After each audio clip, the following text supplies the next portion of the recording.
नमस्कार, मधुराच्या किचनमध्ये आपल्या सगळ्यांचं स्वागत आहे। आणि इथं आज मी करणार आहे शेंगुळे। आणि त्यासाठी मी इथं साहित्य घेतलेलं आहे बघा। हा मुगाचा डाळीतील काळणा आहे, हा घेतलेला आहे 1 वाटी।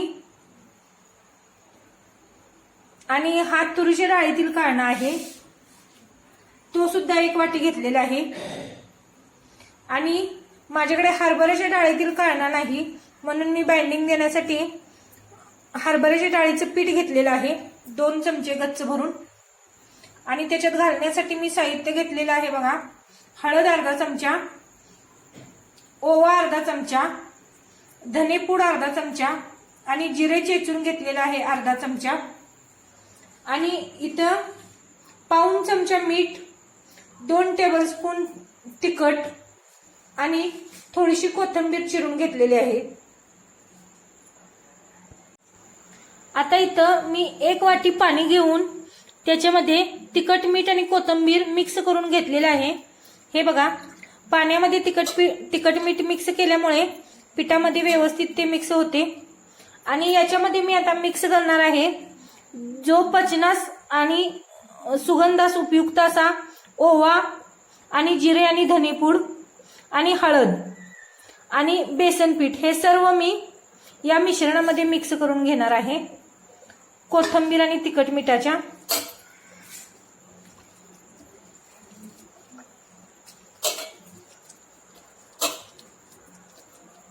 आणि त्यानंतर आता मी इथे मिक्स करणार आहे तुरीच्या डाळीचा काळणा।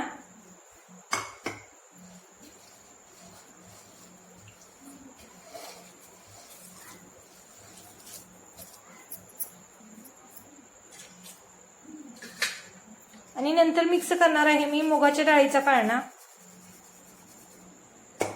हा बघा, मुगाच्या डाळीचा काळणा ही मी याच्यामध्ये मिक्स करून घेतलेला आहे। आणि हे सर्व मी आता हाताने व्यवस्थित मळून घेणार आहे।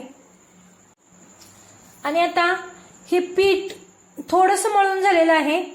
आणि याच्यात चव वाढवण्यासाठी आणि आपल्या शरीराची रोगप्रतिकारक शक्ती वाढवण्यासाठी आपण इथं वापरणार आहे लसूण, जो आपल्याला सर्दी खोकल्यापासून दूर ठेवतो। हा लसूण मी या पिठामध्ये चेचून मिक्स केलेला आहे बघा। आणि आता मी त्याच्यात व्यवस्थित मळणार आहे तो।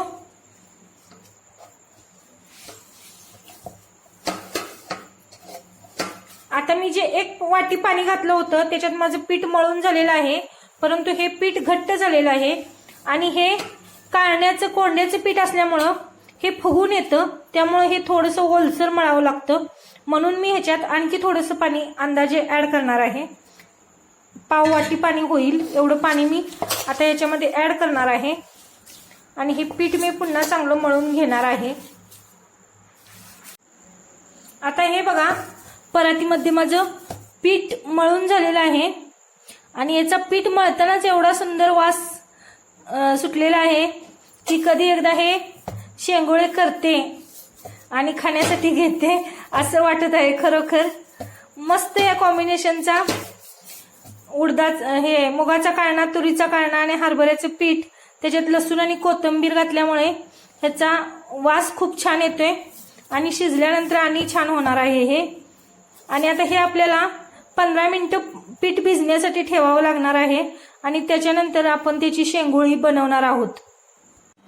आता हे माझं शेंगुळ्यासाठी मळून घेतलेलं पीठ मी 15 मिनिटे रेस्ट होण्यासाठी ठेवलं होतं। आणि ते आता 15 मिनिटानंतर चांगलं असं भिजून फुगलेलं आहे। आणि आता मी इथं करायला घेते याचे शेंगुळे। मी ही एक चाळण घेतलेली आहे, मोदक पात्र, आणि हे तुपाने ग्रीस करून घेतलेलं आहे। आणि पातेल्यामध्ये अंदाजे 1.5 लिटर पाणी घेतलेलं आहे। त्या पातेल्यावरती मी ही चाळण ठेवते आणि याच्यामध्ये हे शेंगुळे बनवून उकडण्यासाठी चाळणीमध्ये ठेवते अगोदर।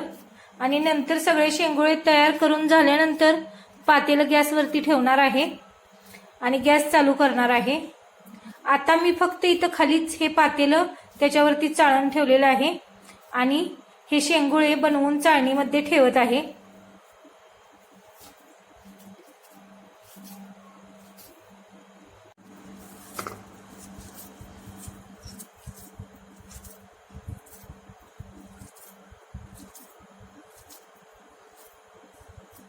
अशा तऱ्हेने हे आपले बोटाचे ठसे उठून या शेंगुळ्यावरती डिझाईन तयार होते बघा.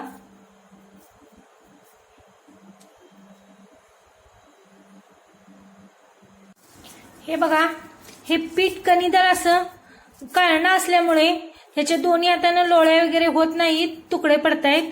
परंतु हे मुठीमध्ये दाबून जसं जुन्या बायका शेंगुळे करत होते तसे हे शेंगुळे मुठीमध्ये दाबून अगदी व्यवस्थित होतात आणि बोटाची सुद्धा त्याच्यावरती डिझाईन तयार होती बघा.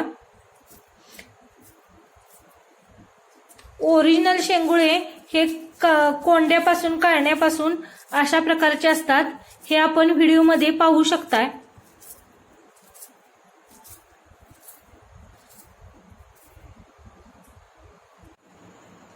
हे बघा, आता माझे सुंदर असे शेंगुळे बनवून तयार झालेले आहेत. अगदी जुन्या बायका, म्हाताऱ्या बायका करायच्या, आपली आजी पणजी वगैरे जशा करायच्या तशा प्रकारचे ही शेंगुळे तयार झालेले आहेत. आणि आता आपण गॅस पेटवूया.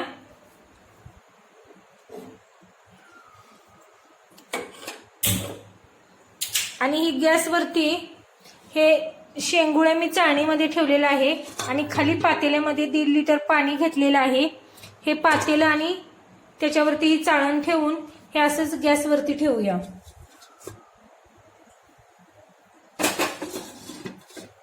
हे बघा, हे पातेलं मी हाय फ्लेम करून गॅसवरती ठेवलेलं आहे आणि त्याच्यावरती मी आता झाकण झाकणार आहे आणि 20 मिनिटासाठी उकडण्यासाठी हे शेंगुळे ठेवणार आहे. इथं आता मी शेंगुळे शिजत ठेवून 20 मिनिटे झालेले आहेत आणि आता याच्यावरचं मी झाकण उघडते मोदक पात्रावरचं आणि बघूया आपली शेंगुळे कशी झाल्यात. ही बघा, शेंगुळे शिजलेले आहेत आणि ती टेस्ट करण्यासाठी आपण त्याचे चाकू घालून बघूया. हे बघा, चाकू घातला असता चाकूला अजिबात पीठ लागत नाही, याचा अर्थ शेंगुळे शिजलेले आहेत. आणि त्याच्यावरती आता आपण थोडासा मॅगी मसाला टाकून घ्यायचा आहे. हे बघा, थोडासा मॅगी मसाला मी याच्यावरती पसरून घेत आहे.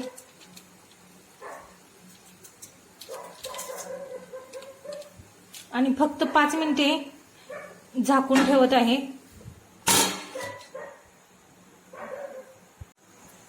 आता आपण मॅगी मसाला याच्यामध्ये घालून शेंगुळ्यावरती 5 मिनिट झालेले आहेत. मी गॅस बंद करते आणि झाकण उघडते.